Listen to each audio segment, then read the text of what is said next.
Assalamualaikum warahmatullahi wabarakatuh. Hari ini kita belajar mengenai rumus jarak.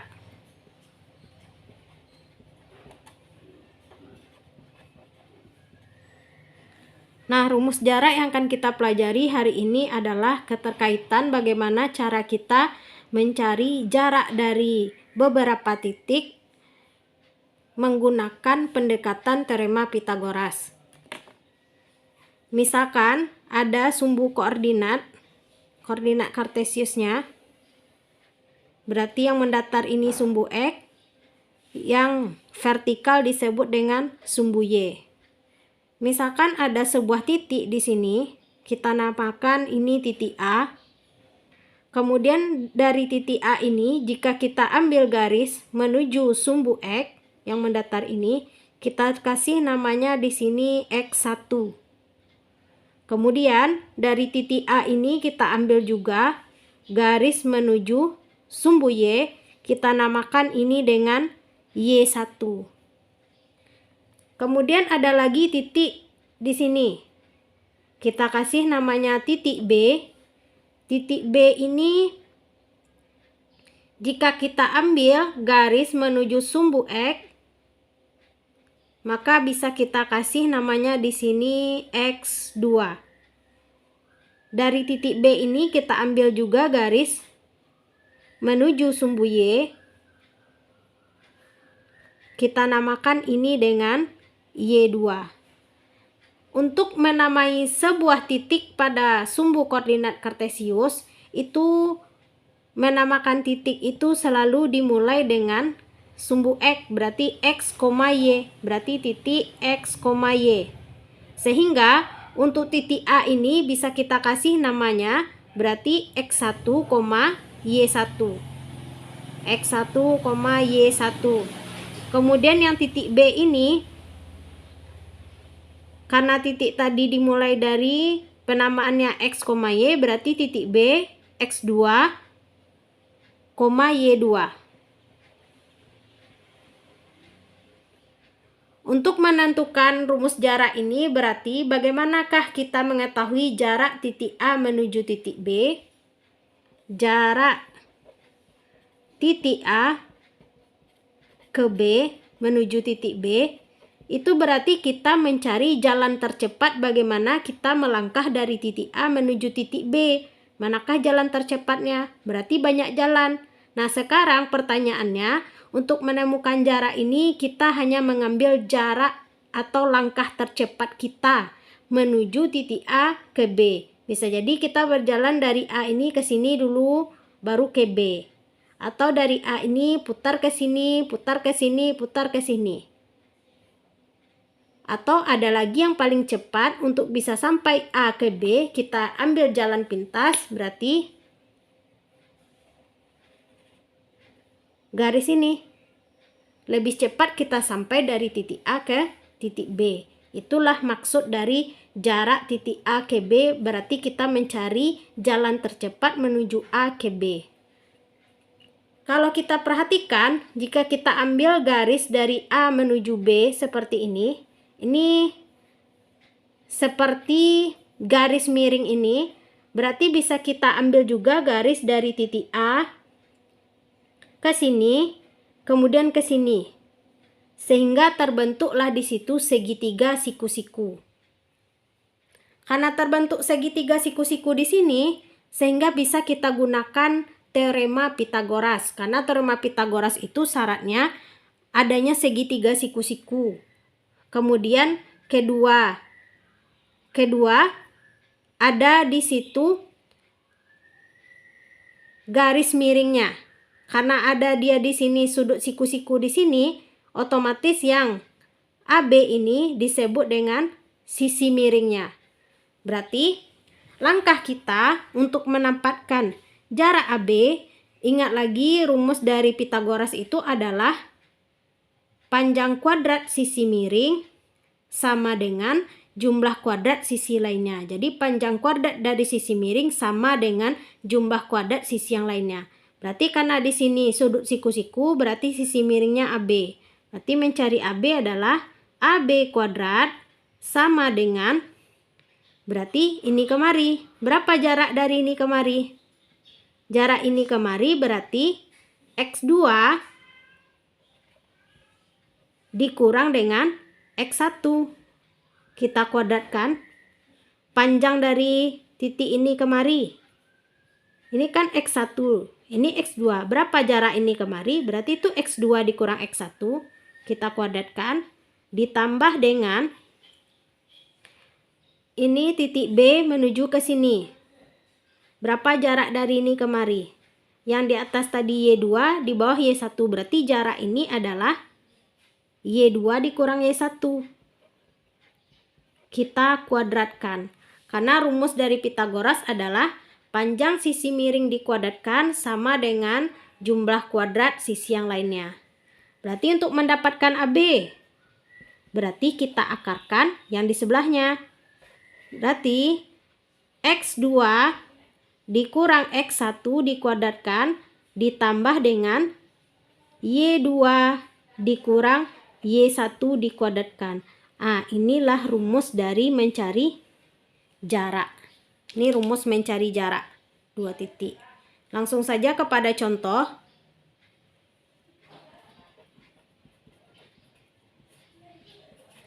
Diketahui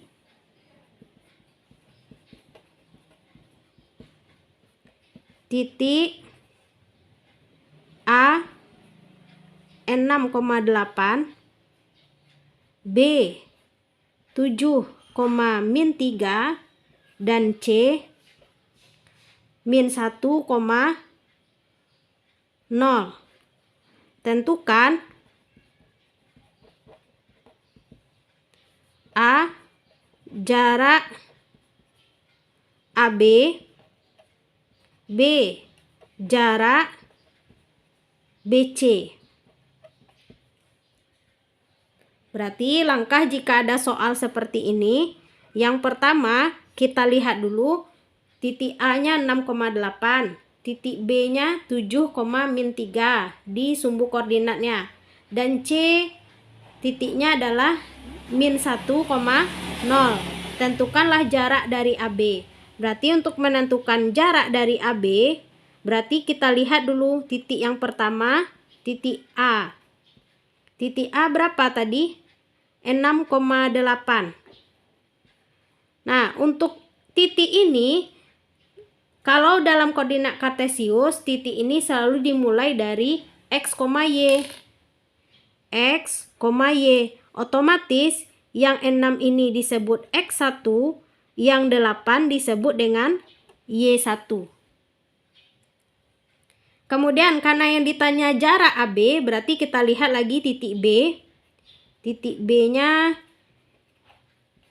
7, min 3. Nah, berarti 7 ini yang X2, min 3 ini yang Y2-nya.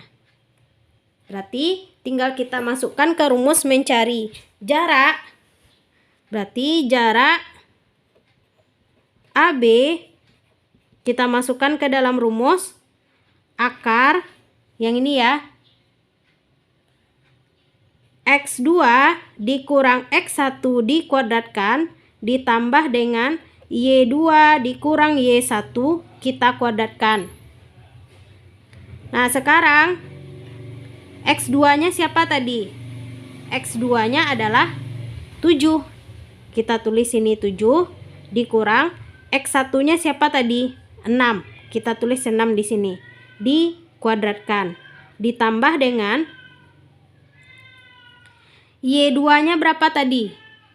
Min 3, negatif 3. Negatif 3 dikurang Y1-nya 8. Kita tulis 8 di sini. Kita kuadratkan. Berarti 7 dikurang 6 1. Berarti 1 dikuadratkan ditambah dengan negatif 3 dikurang 8. Negatif 3 dikurang 8 berarti ini kita berhutang 3, berhutang lagi 8. Berarti total hutang kita adalah 11. Berarti negatif 11. Anggap saja negatif ini berhutang, kurang berhutang lagi. Berarti berhutang 3 berhutang lagi kita 8, berarti berhutang 11. Nah, berarti ini tadi negatif 3 dikurang negatif 8, negatif 11, berarti negatif 11 kita kuadratkan. Kemudian akar 1 dikali 1, 1 kuadrat kan 1 kali 1, 1 ditambah negatif 11 dipangkatkan 2, berarti negatif 11 dikali dengan negatif 11 juga, berarti negatif dikali negatif positif. 11 kali 11 itu adalah 121, berarti di sini 121. 1 ditambah 121 berapa? 122. Nah, ini jarak dari AB tadi. Berapa akar dari 122? Berarti bisa kita cari adalah faktor prima dari 122 ini. Kita cari. Kalau faktor prima itu kan, yang bilang prima itu kan bilangan 2, 3, 5, 7, 11, dan seterusnya. Berarti kita lihat berapa akar dari 122 ini. Lebih mudahnya kita cari faktor primanya. Atau yang sudah paham langsung saja carilah bilangan yang dikalikan dengan bilangan yang lain menghasilkan 122. Berarti 122 ini kita bagi dengan bilangan primanya dulu. 12 dibagi 2 dapat 6. 2 dibagi 2 dapat 1. Nah, 61 ini termasuk masih bisa dibagi dengan 2? Tidak. Dibagi dengan 3 juga tidak bisa. Dibagi dengan 5 tidak bisa. Dibagi dengan 7 juga tidak bisa. Dibagi 11 juga tidak bisa. Ternyata 61 ini juga merupakan bilangan prima. Sehingga 2 akar 122 itu diperoleh dari perkalian 2 dikali 61. Akar 2 ini kita pisah satu-satu. Ini akar 2. Ini akar dari 61. Karena nggak ada bilangan bulat jika dikalikan lagi menghasilkan 2, makanya akar 2 tetap kita tulis akar 2. Akar 61 ada nggak bilangan yang dikalikan, bilangan bulat dikalikan dengan dirinya lagi menghasilkan 61? Kan nggak ada juga. Berarti ini adalah sama-sama dia bilangan prima, sehingga akar 122 itu tetap kita tulis akar 122. Tetap kita tulis akar 122 karena tidak ada yang bisa dikeluarkan akarnya. Ini satuan jaraknya. Ini berarti jarak AB itu adalah akar 122.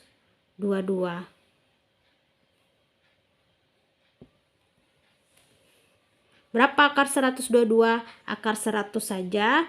Ini nanti jawabannya berkoma ya. Akar 122 itu aja, akar 100 saja itu sudah 10 kan. Berarti ini 10, sekian. Kita kalau seandainya di soal ketemu udah seperti ini, jawabannya berarti sampai sini kita mencarinya. Karena ini udah paling sederhana. Kemudian kita lanjut mencari titik jarak titik B ke C.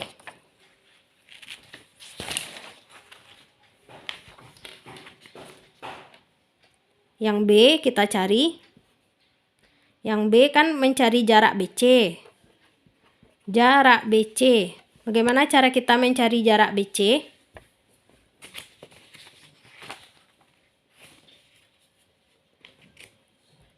Untuk jarak BC ini berarti titik B. Titik B kan titiknya 7,-3. Berarti titik itu kan dimulai dari X, Y. Berarti yang 7 ini disebut dengan X1. Berarti min 3 ini disebut dengan Y1. Untuk kasus jarak B ke C. Kemudian yang C itu titiknya berapa? C titiknya min 1,0. Min 1,0. Berarti min 1 ini disebut dengan X2. 0 disebut dengan Y2. Kita masukkan ke rumus mencari jarak. Jarak BC. Rumus mencari jarak apa tadi? Sesuai dari pelajaran kita sebelumnya. X2 dikurang X1 dikuadratkan ditambah Y2 dikurang Y1 dikuadratkan. Kita cari akarnya.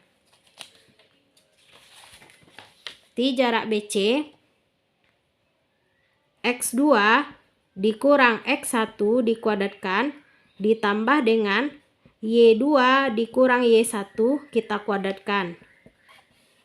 Berarti X2-nya min 1 dikurang X1-nya 7. Kemudian kita kuadratkan. Ditambah dengan Y2-nya 0. Dikurang dengan Y1-nya min 3. Kita kuadratkan lagi. Nah, sebelum kita kuadratkan, kita cari yang dalam tanda kurung terlebih dahulu. Negatif 1 dikurang 7 itu berarti berhutang 1 berhutang lagi 7, berarti negatif 8. Negatif 8 dikuadratkan ditambah dengan 0 dikurang min 3. Berarti kita cari ini dulu. Berapa? Jika ada tanda kurang, ketemu tanda negatif, berarti tanda berubah menjadi tambah. Berarti ini menjadi 0 ditambah 3 dikuadratkan. Negatif 8 dipangkatkan 2 berarti negatif 8 dikali negatif 8 berarti 64. Ditambah dengan 0 ditambah 3 itu 3 berarti 3 kuadrat. Berarti ini 64 ditambah 3 kali 3 9 berarti ini akar dari 64 ditambah 9. 9 ditambah 4 itu 13 berarti 73. Berarti jarak BC itu adalah akar 73. Nah, kenapa akar 73 ini tidak kita cari rincian ke bawahnya? Akar 73 itu berapa hasilnya tanpa akar?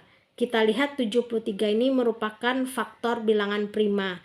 Sehingga jika kita cari, nah ini nanti hasilnya akan berkoma. Sehingga tidak bisa kita tarik akarnya keluar. Berarti sampai sini kita mencarinya. Berarti ini sekitaran berapa? Sedangkan akar 64 saja itu hasilnya adalah 8 kan? Berarti kalau seandainya akar 81 itu hasilnya 9. Berarti kalau akar 73 kan diantara ini berarti akar 73 berarti 8, sekian nanti jawabannya jaraknya. Sekian hari ini pembelajaran kita, semoga bermanfaat. Assalamualaikum warahmatullahi wabarakatuh.